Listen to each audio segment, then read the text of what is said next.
Well, dang, did it snow last night? It's snowing now? I mean, it was 70 degrees yesterday. What's going on? Oh, that cussed Bradford pear tree. I got to eradicate this thing from my property. You know, they're a trash tree. See, here's a prime example of what happens with these stinking Bradford pears. This right here, right there, used to be a little pasture. Now it's completely overtaken with Bradford pears. And not only there, but down through there, Bradford pears, Bradford pears. They're a trash tree, people. Don't plant them. And they're worthless. They're evasive. They'll take over a little pasture so quickly. And nothing, they're no good for anything. I mean, I'm looking right now.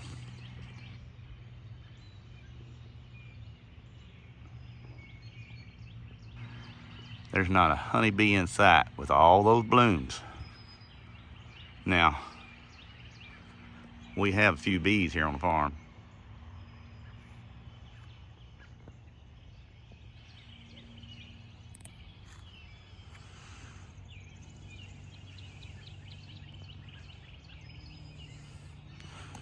So if the honeybees won't even mess with them, they're no good for nothing except to take over a piece of property and make it useless.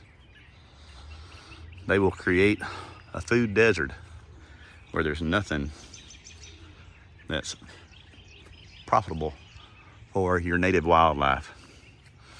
And I've got several of them here on my property still. I mean, I've been working on trying to get them gone. Got a few of them down there in that little clump.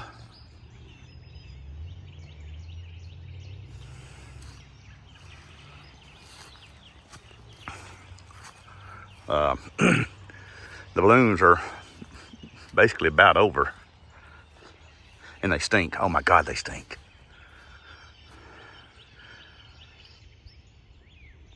I don't know if you can see the white blooms up there, but I got a few white blooms up through there. So they were developed by a man back 35 years ago, 40 years ago for ornamental tree, the Bradford pear. The Bradford pear was a trash tree as far as its structural integrity, because heavy winds, a light load of ice or snow, and they just come apart. So they went back to the drawing board and created another variant of Bradford pear. I forget, Carolina. I think they called it the Carolina. I can't remember. You might have to look it up. But it was a more structurally sound tree. Now, when the Bradford pear was created, it was made to be sterile. It could not cross-pollinate. It could not pollinate with another Bradford pear and produce fruit. It only produced flowers, hoping to produce fruit. Well, when the minds at B decided to make a more strong tree, they forgot to turn off that little genome in the sequence. And so the Carolina pear and the Bradford pear can pollinate each other, however you want to look at that. And they produce a little bitty pear that's just about the size of that goat turd. And it's just as useful until the frost. And after the frost, it becomes soft enough that the birds can eat it. All right, and when birds eat stuff, they disperse the seeds, and that's why we have an issue in the South now with Bradford pears. Kudzu we can handle. These Bradford pears are really starting to get under my skin. So hey, if you're thinking about planting trees, please don't plant a Bradford pear. If you have one of them trashy things in your property, eradicate it. Kill it. Get rid of it.